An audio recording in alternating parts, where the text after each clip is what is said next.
Alors, cher Stéphane, j'ai quelques questions difficiles à vous poser. De nombreuses personnalités médiatiques sont intronisées très fréquemment dans différentes confréries du vin. Est-ce votre cas?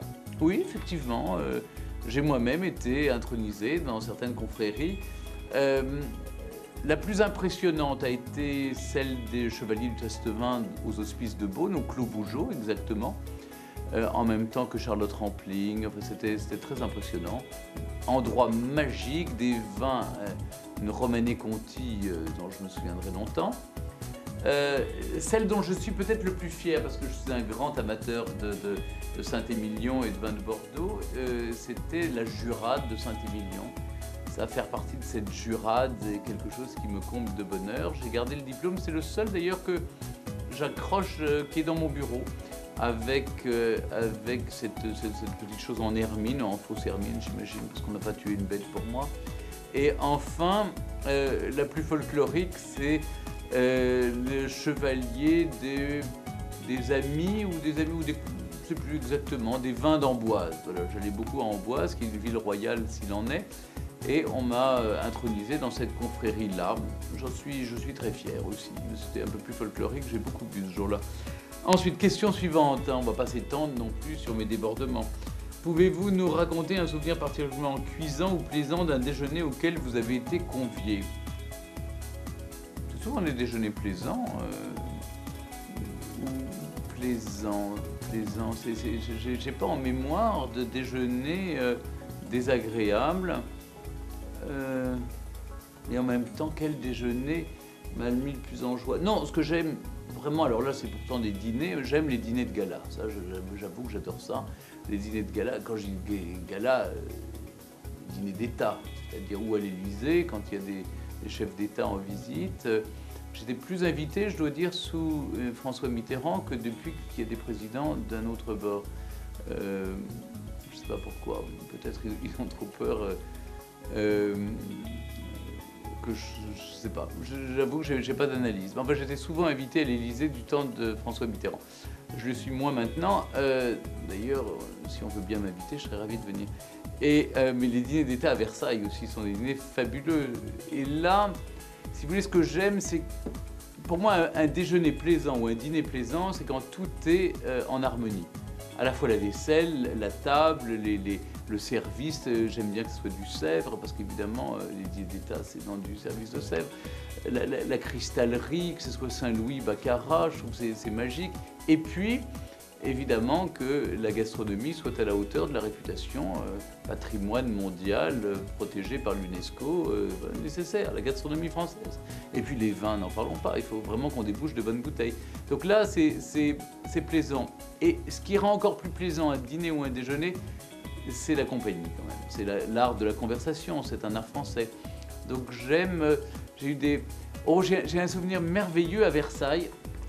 C'était pour la Fondation pour l'enfance de Mme Giscard d'Estaing et j'étais placé face à la reine Rania de Jordanie et j'avais Laila Chaïd qui représentait la Palestine et Mme Soua Arafat.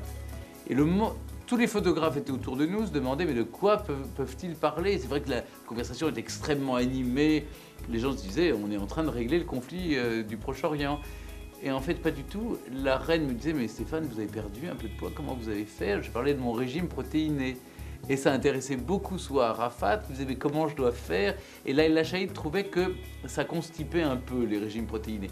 Donc voilà la conversation extrêmement plaisante, mais les gens qui nous photographiaient de loin ont pensé que nous parlions évidemment des problèmes de la Palestine. Je trouve que c'est plutôt sain d'ailleurs de penser que quand on est à table, eh bien, on a des conversations un peu plus légères. Alors, je me suis un peu laisser aller sur cette question, je vais aller plus vite pour la troisième. Un proverbe très ancien dit que le Bourgogne était fait pour les rois, le Bordeaux pour les gentilshommes et le Champagne pour les duchesses. Qu'en pensez-vous? Déjà, c'est vrai, c'est une raison historique, c'est qu'on disait que le Bourgogne était un vin plus masculin, plus fort, donc était fait pour des palais plus appropriés. Le Bordeaux, bon, un peu plus aristocratique, mais moins fort. Donc, et le champagne, c'est pour les gosiers un peu sensibles, donc pour les duchesses. Ça m'inquiète d'être pris pour une duchesse, mais c'est vrai que j'adore le champagne. Mais j'ai un côté gentilhomme parce que j'adore le Bordeaux. Et suis assez d'accord avec ce proverbe. Quatrième question. Quel parallèle feriez-vous entre la classification officielle du vignoble de Bordeaux de 1855, référence établie à l'époque sur la demande de l'empereur Napoléon III, et la monarchie? Cette classification de 1855, voulue par Napoléon III, est quand même obsolète. Hein, voilà, ça a fait son temps, comme l'Empire du reste. Alors que la monarchie, qui s'est inscrite sur un plus long terme, ferait bien eh bien, nous pousserait peut-être à choisir de refaire la référence. Je trouve qu'il y a énormément de vignobles qui mériteraient aujourd'hui d'être classés grands crus et qui ne le sont pas, c'est assez injuste, alors que d'autres qui étaient classés grands crus ont démérité depuis le temps. Donc, à mon avis, il faudrait le revoir. Ça, la monarchie savait s'adapter de génération en génération, alors que le Second Empire a figé les choses dans une photographie qui est un peu datée. Vous avez repris un jour, cher Stéphane, avec humour, une phrase de Talleyrand, grand amateur de vin, notamment de Chambertin. « Je suis plus pour la partie tête que pour la particule ». Est-ce que vous partagez ces idées?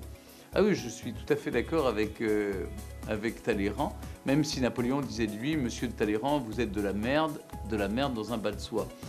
Et non, je suis assez d'accord avec lui. Oui, moi, je me suis toujours intéressé plus à la partie tête qu'à la particule.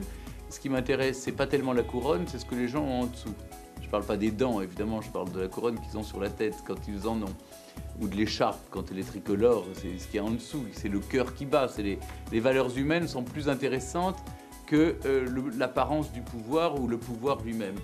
Au fond, c'est ni le pouvoir ni l'argent qui m'intéresse, c'est plutôt les valeurs humaines. Aussi étrange que ça puisse paraître. Sixième question. Imaginons que vous receviez les personnalités suivantes, contemporaines ou du passé. Quel vin, alcool ou cocktail leur proposeriez-vous et pour quelle raison? Si je recevais la reine d'Angleterre, du champagne Bollinger, ça s'impose, c'est sa marque préférée. Si c'est le prince Charles, c'est plutôt du Laurent Perrier cuvée Grand Siècle. Hein, je le dis parce que si vous le recevez chez lui, chez vous, c'est ce qu'il faut lui offrir. Maintenant, si elle vient chez moi, bon, j'ai peut-être du Grand Siècle à la maison. Oui, ça, j'ai du Grand Siècle. Donc, je lui donnerai. Mais elle aime le Bordeaux aussi. Ah, ça, elle aime le Bordeaux, la reine d'Angleterre. La princesse de Galles, Diana, feu la princesse de Galles. Écoutez, plutôt un Coca Light, hein, parce qu'elle faisait très attention. Donc, ou un Coca Zéro, mais je ne sais pas si ça existait quand elle était encore en vie. Le prince Albert de Monaco. Alors, il est marquis des Baux de Provence. Je crois que ça irait très bien, une côte de Provence ou un petit rosé, vous voyez, un petit rosé de derrière les fagots, ce serait pas mal pour lui. La princesse Stéphanie de Monaco, elle n'est pas très alcool, contrairement à l'image, elle n'est pas très fêtarde non plus. Peut-être un cocktail, oui, un cocktail. Margarita ou un Cosmo ou un dry martini ou quelque chose comme ça, un peu fun et en même temps pas trop alcoolisé.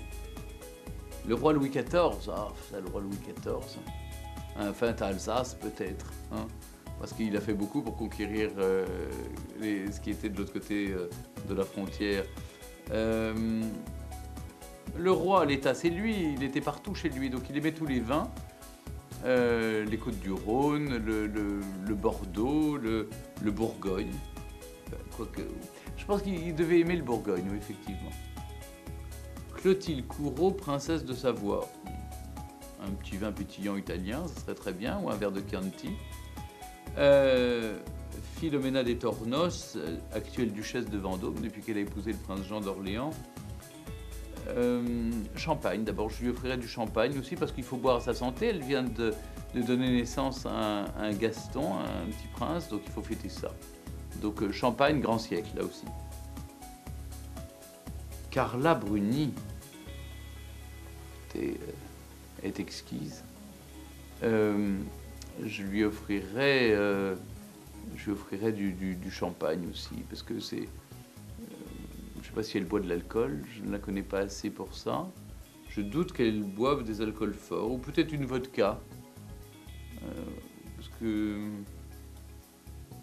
En tout cas, je lui offrirai un poème, parce que elle est merveilleuse. Michelle Obama. Le temps que je lui offre un alcool, le service de sécurité aurait déjà goûté 3 fois, il ne resterait plus rien dans le verre. Vous savez, parce qu'elle est tellement entourée d'un service de sécurité. Non. Vous savez, ils sont rendus à Paris, ils sont allés chez l'ami Louis, et je crois qu'ils n'ont rien bu, à part Coca Light et de l'eau pétillante. La Châteldon, l'eau des rois, par exemple, voilà. Je lui offrirai de la Châteldon.